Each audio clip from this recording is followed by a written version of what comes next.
Dear students, आज से हम अकाउंटेंसी का +2 का सिलेबस स्टार्ट कर रहे हैं डीके गोयल बुक से। ये जो डीके गोयल बुक है ये काफ़ी अच्छी बुक है क्योंकि इसमें इतने ज़्यादा सफिशेंट क्वेश्चंस हैं, आपके एमसीक्यूज़ भी। ठीक है, ये जो चैप्टर है हमारा first chapter accounting for partnership firm fundamentals, इसमें से हमें +2 में फाइनल एग्जाम्स में 1 मार्क्स के 3 थ्योरी क्वेश्चन आएंगे। थ्योरी नहीं होती, न्यूमेरिकल क्वेश्चन ही होते हैं 1 मार्क्स के, और 4 मार्क्स के 2 ऑप्शनल क्वेश्चन आएंगे। ठीक है, इस चैप्टर में से।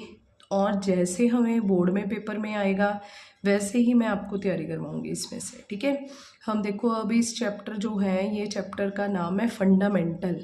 फंडामेंटल का मतलब क्या होता है? बेस, आधार। जो हमारा अकाउंटेंसी है उसमें +1 में तो हमने कौन सा पढ़ा था? Sole proprietorship. हमने सारे सोल प्रोप्राइटरशिप के जो हमारे बेसिक्स होते हैं, सोल प्रोप्राइटर के जो हमारे बेसिक्स का मतलब जर्नल, लेजर, ट्रायल बैलेंस। ठीक है, उसके बाद हमने सारा ही फाइनल अकाउंट्स जो हैं वो कंप्लीट किए थे। और इसी तरह से +2 में हम क्या करेंगे? अपनी पार्टनरशिप और कंपनी से अकाउंट्स करेंगे। ठीक है, तो इस तरह से जो मेनली हमारी फर्म्स होती हैं वो या तो सोल प्रोप्राइटरशिप होती है, या पार्टनरशिप होती है, या कंपनी अकाउंट्स होते हैं, जो मोस्ट प्रोबेबली हमारे इंडिया में यूज़ किए जाते हैं बाय द सीएस। ठीक है, तो इसलिए +2 में आपको ये बेसिक्स करवा देते हैं सारे ही। फंडामेंटल का मतलब होता है बेस। ये हमारी पार्टनरशिप का क्या है? आधार है, बेस है। अब देखो यहाँ पे ये जो इंट्रोडक्शन है इसमें से हमें कोई भी क्वेश्चन पेपर में नहीं आएगा। इसमें बस ये बताया हुआ है कि जो सोल प्रोप्राइटरशिप है उसमें कुछ प्रॉब्लम्स अराइज हुई, उस प्रॉब्लम्स के कारण ही। देखो कई बार क्या होता है, कोई भी प्रॉब्लम अराइज होती है तभी कोई नई चीज़ जो है, ठीक है, वो डेवलप होती है। तो इसीलिए सोल प्रोप्राइटरशिप में कुछ प्रॉब्लम्स थी जिसके कारण क्या आए हैं? नई हमारी पार्टनरशिप फर्म्स आई हैं। ठीक है, तो इसमें हमें कुछ भी याद करना नहीं है, मतलब पेपर पॉइंट ऑफ व्यू से ये इम्पोर्टेंट नहीं है। जब आप पेपर के लिए जाओगे तो सिर्फ 3 दिन का टाइम होता है। 3 दिन में आपके पास 3 बुक्स होंगी, तो उसमें आपने सिर्फ उतना पढ़ के जाना है जो पेपर पॉइंट ऑफ व्यू से इम्पॉर्टेंट है। अगर आप ऐसी फालतू की वो चीज़ें पढ़ोगे तो वो दिन ऐसे ही निकल जाएगा। ठीक है, तो यहाँ पे बस आपने अगर आपके पास रिवीजन के लिए, ठीक है ना, पहले टाइम होगा उसमें तो आपने ये पढ़ लेना है, पर पेपर वाले दिन ऐसी चीज़ें नहीं पढ़नी। पेपर वाले दिन जो पढ़ना है बस वो मैं आपको मेन बता दूँगी। देखो यहाँ पे क्या है, partnership is a relation of mutual trust and faith. ये हमने +1 में पढ़ा था कि फ्यूचर जो पार्टनरशिप है वो म्यूचुअल का मतलब इसमें मिनिमम पर्सन्स कितने होते हैं? 2, और मैक्सिमम कितने होते हैं? 50। तो इन 50 लोगों के बीच में हुआ एक कॉन्ट्रैक्ट है जो म्यूचुअली ट्रस्ट और फेथ पे हुआ है। In order to maintain this trust it is necessary that partnership account भी मेंटेन। ठीक है, और इस ट्रस्ट को बनाने के लिए हम क्या करते हैं? अकाउंट्स बनाते हैं। तो जो अकाउंट्स है वो कैसे बनाएंगे? ऑनेस्टली, एक्यूरेटली और इक्विटेबल मैनर से। इक्विटेबल का मतलब सभी के लिए बराबर हों। Partnership account should present a fair and true picture of the partnership business. For this purpose necessary to study the definition of partnership act. ठीक है, तो इसलिए कहता हूँ उसकी डेफिनेशन से पढ़नी ज़रूरी है। ये मैंने पहले बोल दिया, पेपर पॉइंट ऑफ व्यू से इंपॉर्टेंट नहीं है। अब देखो पेपर पॉइंट ऑफ व्यू से मोस्ट इंपॉर्टेंट 1 मार्क क्वेश्चन ये पेपर में हमें आया करता है, इसे आपने छोड़ना नहीं है, ये पेपर में आपने पक्का पढ़ के जाना है। तो कहता देखो, अब आपने एक बात का ध्यान रखना है कि जो हमारा अकाउंट्स है वो अकाउंट्स जो है उसके 2 पॉइंट ऑफ व्यू हैं। ठीक है, हमारा जो अकाउंट्स है उसके अकाउंट्स कौन सा? Partnership account. जो हमारा पार्टनरशिप अकाउंट्स है उसके 2 पॉइंट ऑफ व्यूज़ हैं। दो पॉइंट ऑफ व्यूज़ हैं। फर्स्ट कौन सा पॉइंट ऑफ व्यू है? फर्स्ट तो है हमारा अकाउंटिंग पॉइंट ऑफ व्यू, और नेक्स्ट है हमारा लीगल पॉइंट ऑफ व्यू। ठीक है, पेपर में पूछा जाता होता है हमें अकाउंटिंग और लीगल पॉइंट ऑफ व्यू के अकॉर्डिंग टू। ठीक है, अगर तो वो बोलेगा अकाउंटिंग पॉइंट ऑफ व्यू के अकॉर्डिंग टू, तो अकाउंटिंग पॉइंट ऑफ व्यू के अकॉर्डिंग टू तो जो हमारा अकाउंट्स है, ठीक है, जो हमारी अकाउंटिंग पॉइंट ऑफ व्यूज़ के अकॉर्डिंग टू, ठीक है, तो यहाँ पे हमारे पास क्या आएगा, ये सेपरेट जो हमारा बिजनेस, सेपरेट आइडेंटिटी, ठीक है, जिसे पेपर में एंटिटी भी लिखा हुआ आ सकता है, ठीक है। तो यहाँ पे आपने याद रखना है कि जो हमारा अकाउंट्स है, ठीक है, वो अकाउंटिंग पॉइंट ऑफ व्यू से तो पार्टनरशिप अकाउंट्स की बात कर रहा है। कौन से अकाउंट्स की? Partnership accounts. Accounting point of view से तो वो सेपरेट है, but legal point of view से नॉट सेपरेट, वो लीगल पॉइंट ऑफ व्यू से सेपरेट नहीं है। बस पेपर में आपको ये चीज़ें लिखी हुई आएंगी, आपने बस ये बताना है कि ए पार्टनरशिप अकाउंट, ठीक है ना, from the accounting point of view is a separate, ठीक है, आपको एमसीक्यू आएगा, और लीगल पॉइंट ऑफ व्यू से नॉट सेपरेट, ठीक है। अब देखो ये तो होगी रट्टाफिकेशन वाली बात। अब मैं आपको इसका मीनिंग बताती हूँ कि ये सेपरेट कैसे है और ये कैसे सेपरेट नहीं है, ठीक है। अब देखो जो हमारी अकाउंट्स है वो हम किसके बेस पे, कौन सा प्रिंसिपल, कौन सा हमारा जो यहाँ पे कॉन्सेप्ट है, हमने +1 में पढ़ा था ना, तो वो कौन सा कॉन्सेप्ट जो है वो अप्लाई होता है अकाउंट्स बनाते हुए, बिजनेस एंटिटी कॉन्सेप्ट यूज होता है। तो बिजनेस एंटिटी कॉन्सेप्ट क्या कहता है? बिजनेस एंटिटी कॉन्सेप्ट कहता है कि जो हमारी बैलेंस शीट में हम अपनी लायबिलिटीज़ शो करते हैं उसको मेनली कितने तरीके से शो करते हैं? 2 तरीके से, ठीक है। Internal liabilities and external liabilities, ठीक है। इंटरनल टूवर्ड्स ऑनर, मालिक के लिए, और एक्सटर्नल टूवर्ड्स आउटसाइडर्स, बाहर वालों के लिए। तो इस तरह से जो हमारा अकाउंटिंग है वो क्या होगी है? सेपरेट होगी, ठीक है। तो अगर पेपर में पूछा जाएगा कि पार्टनरशिप अकाउंट्स जो हैं वो अकाउंटिंग पॉइंट ऑफ व्यू से कैसे हैं, तो आपने बोल देना वो सेपरेट है। क्यों? क्योंकि अकाउंट्स में जो हमारा मालिक है वो अलग होता है और जो बिजनेस है वो अलग होता है from business point of view से, बिजनेस एंटिटी कॉन्सेप्ट के अकॉर्डिंग टू, ठीक है।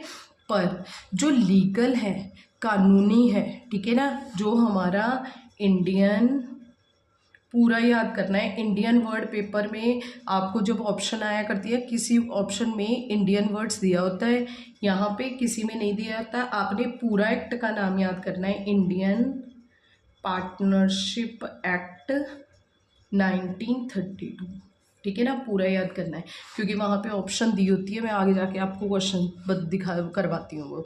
तो यहाँ पे आपने याद करना है इंडियन पार्टनरशिप एक्ट 1932 के लीगल पॉइंट ऑफ व्यू से हमारा जो अकाउंट्स है, पार्टनरशिप अकाउंट्स है, वो सेपरेट नहीं होता। क्यों नहीं सेपरेट होता? क्योंकि लीगलिटी के पॉइंट ऑफ व्यू से वहाँ पे बताया गया है कि जो हमारे पार्टनर्स होते हैं ना, उनकी लायबिलिटीज़ क्या होती हैं? अनलिमिटेड।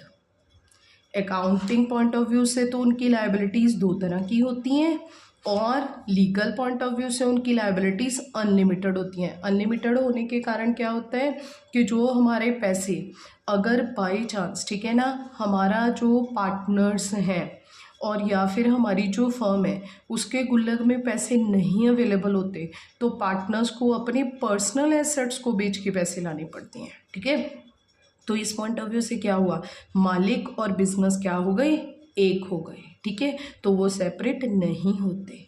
तो लीगल पॉइंट ऑफ व्यू से हमारा जो बिजनेस है, ठीक है ना, हमारा जो पार्टनरशिप अकाउंट्स है वो सेपरेट नहीं है।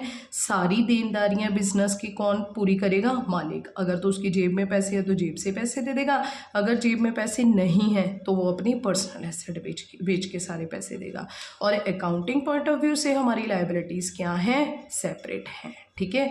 यहाँ पे क्या है? इंटरनल और एक्सटर्नल 2 तरह की। चलो अब जो हमने पढ़ा है वो हम यहाँ पे पढ़ते हैं।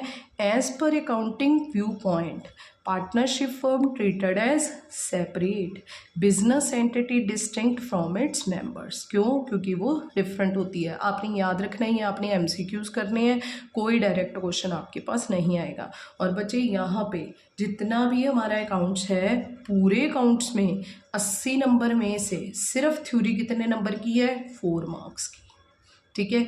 उसमें से भी जो हमारी 4 मार्क्स की थ्योरी है ना, वो सिर्फ 4 मार्क्स, मैक्सिमम 4 मार्क्स है, मैक्सिमम, ज़्यादा से ज़्यादा 4 नंबर की थ्योरी है, ठीक है। तो थ्योरी पे इतना जोर देने की ज़रूरत नहीं है। हाउएवर एज पर द, देखो यहाँ पे अकाउंटिंग पॉइंट ऑफ व्यू से तो वो कह रहा है कि वो सेपरेट है, पर लीगल पॉइंट ऑफ व्यू से वो कह रहा है कि फर्म इज़ नॉट सेपरेट। ये मैंने आपको समझा दिया है, इसने इतने अच्छे से नहीं बता रखा। In other word it has a no existence separate from its member. It means that in case of bankruptcy of the partnership firm, private assets of the partners would be liable to meet the firm's debt, ठीक है। I hope आपको अच्छे से समझ आ गया होगा। ये 1 mark का क्वेश्चन है, मोस्ट इंपॉर्टेंट है, पता नहीं कितनी बार पेपर में आ चुका है, ठीक है। तो आपने अच्छे से रिवाइज कर लेना है।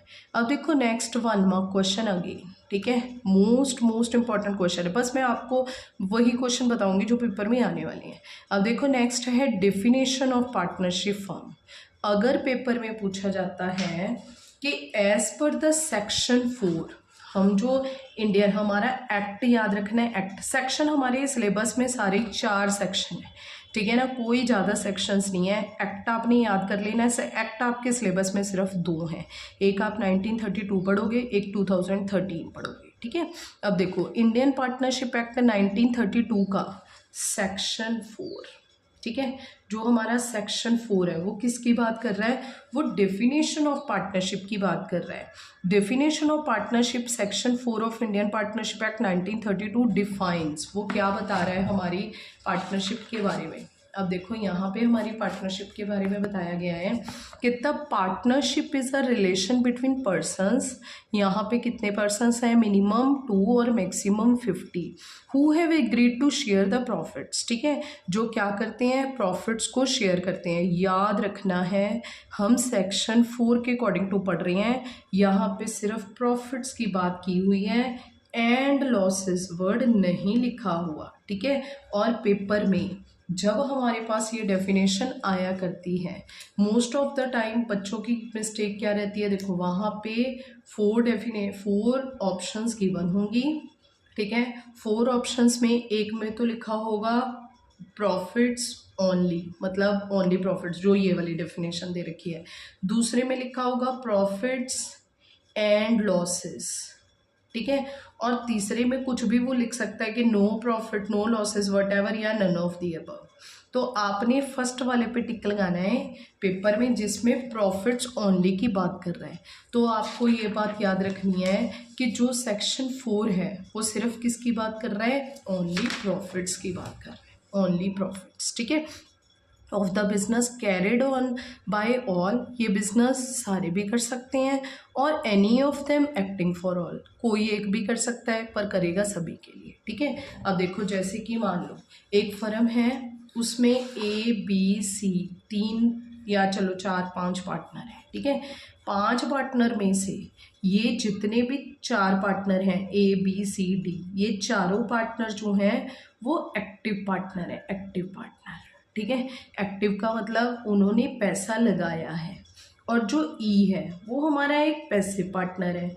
पैसिव का मतलब पैसा तो लगाया है पर रोज बिजनेस में आ नहीं रहा, ठीक है, सिर्फ पैसा ही लगाया, कभी आया नहीं बिजनेस में, कभी काम नहीं किया। पर ये चारों जितना भी बिजनेस में पैसा कमाएंगे, अगर ये 5 मान लो इक्वल पार्टनर्स हैं, ठीक है, तो यहाँ पे अगर ये 50,000 रुपया कमा रहे हैं तो 5 10-10 हज़ार रुपया बांटेंगे। ऐसे नहीं कहना कि ई तो कभी काम ही नहीं करता, ठीक है ना, तो ई को हम इक्वल पैसे क्यों दें, ठीक है। तो यहाँ पे वो acting for, carried by all, सभी के द्वारा भी बिजनेस हो सकता है, और एनी ऑफ देम, या फिर कोई एक भी कर सकता है। हो सकता है कि ई अकेला एक्टिव पार्टनर हो, बाकी ये सारे ही पैसिव पार्टनर हो, ठीक है, पर ये करेंगे सभी के लिए काम, ठीक है। अगर ये 50,000 रुपया कमा रहा है तो सभी को दो, ठीक है। तो यहाँ पे क्या है, जो हमारे पार्टनर्स हैं ना, ठीक है, वो जो है वो सभी के लिए इक्वल करेंगे। अब आपके दिमाग में ये बात आ रही होगी कि अगर ये जो है कभी आते तो है नहीं, सिर्फ पैसा लगाया हुआ है, पर ये बेचारा कितने एक्स्ट्रा लेबर कर रहा है, ठीक है, तो इसके लिए क्या होगा, या तो बच्चे रेमुनरेशन के रूप में इनको सैलरी दी जाती है, या फिर कमीशन दी जाती है, ताकि ये लालच में और बढ़िया काम करे, ठीक है। पर जो पार्टनरशिप का प्रॉफिट होता है वो हमेशा मतलब जो आपकी रेशोज होती है ना, जो एज पर द डीड होंगी वही दी जाती है, ठीक है। ठीक है। तो उसमें ऐसा कभी नहीं होता कि पैसे पार्टनर को कम पैसे दिए जाएं या ज़्यादा, ठीक है, उसमें उसका इक्वल बराबर हिस्सा ही होता है, ठीक है। देखो पहले हमने 1 नंबर का ये क्वेश्चन किया, ये पेपर में आएगा, ये पेपर में क्वेश्चन आएगा।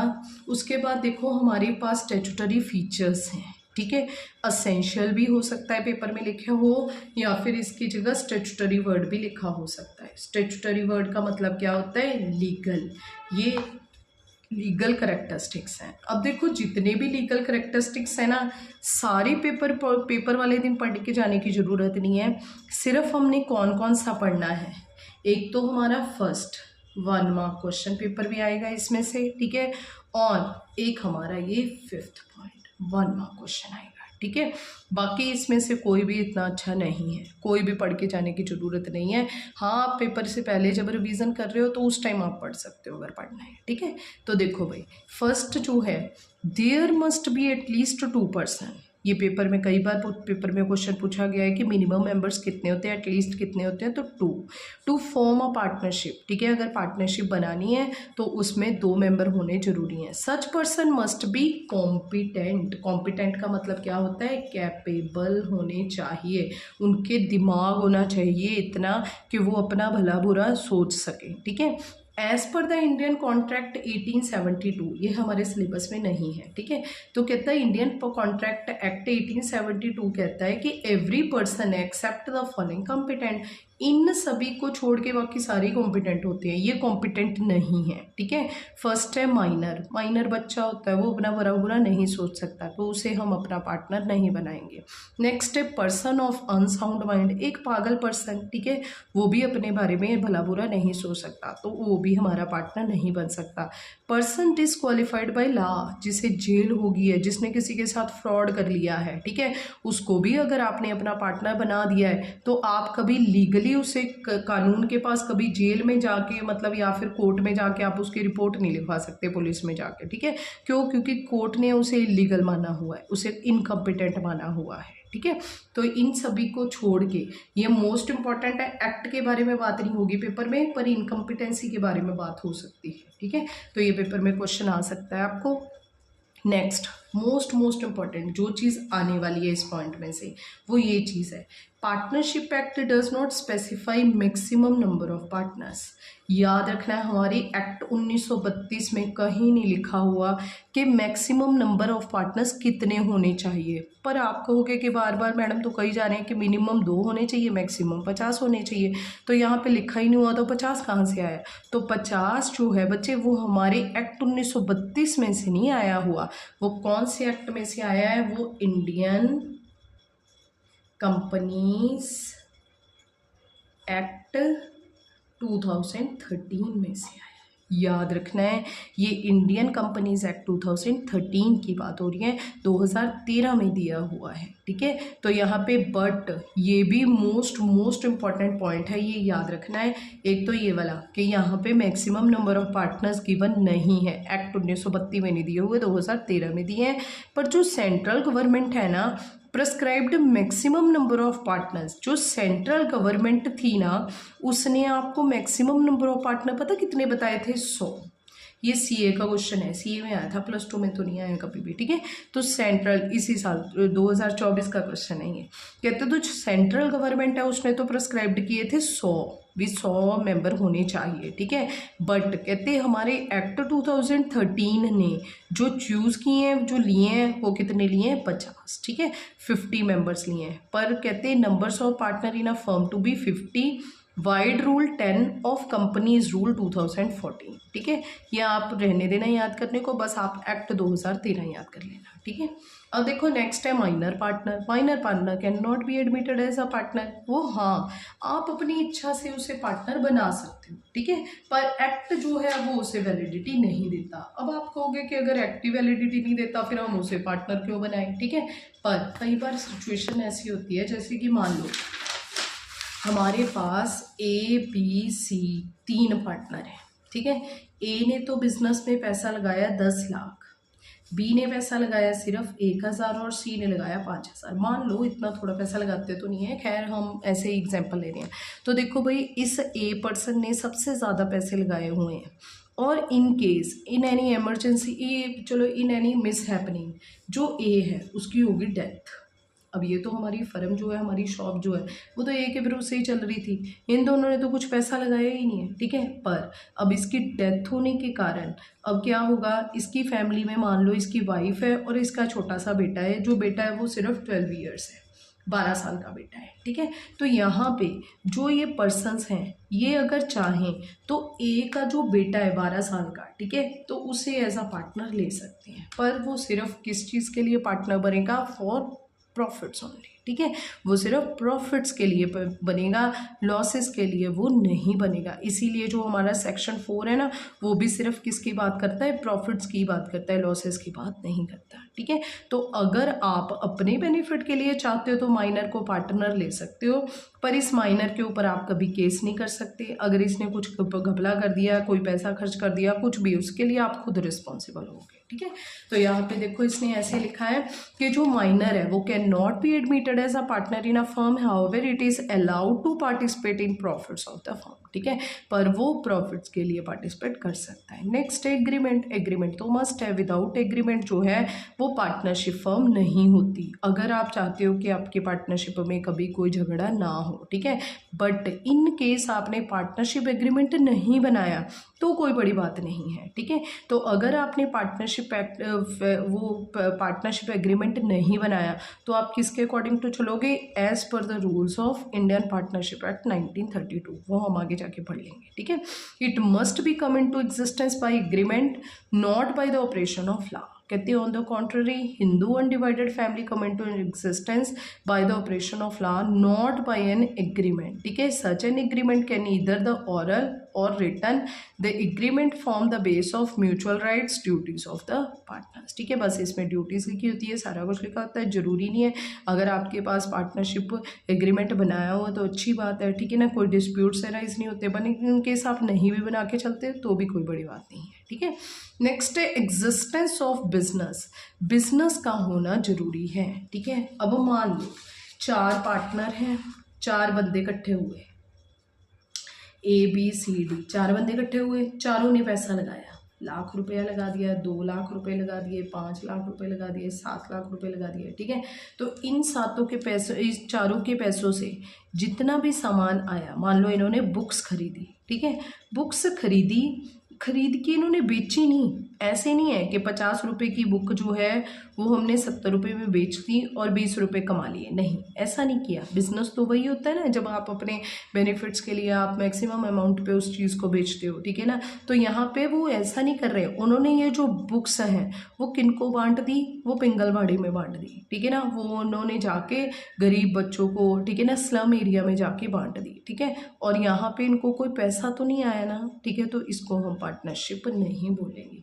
पार्टनरशिप में बिजनेस का होना ज़रूरी है, कमाई का होना ज़रूरी है, याद रखना, ये क्वेश्चन भी कई बार पेपर में बन जाता है, ठीक है। तो कहते हैं partnership can be form for the business carry on some business, ठीक है। आपका जो पर्पस है वो क्या होना चाहिए कि आपने कोई बिजनेस करना है with the intention of earning profits, ठीक है। आपकी इंटेंशन होनी चाहिए 50 की चीज़ मैंने 60 में तो बेचनी है, 51 में तो चलो एटलीस्ट बेचनी है, रुपया तो कमाना है। Such business must be legal, उस बिजनेस को लीगल कहते हैं। Joint ownership of sum property itself can be called a partnership, ठीक है।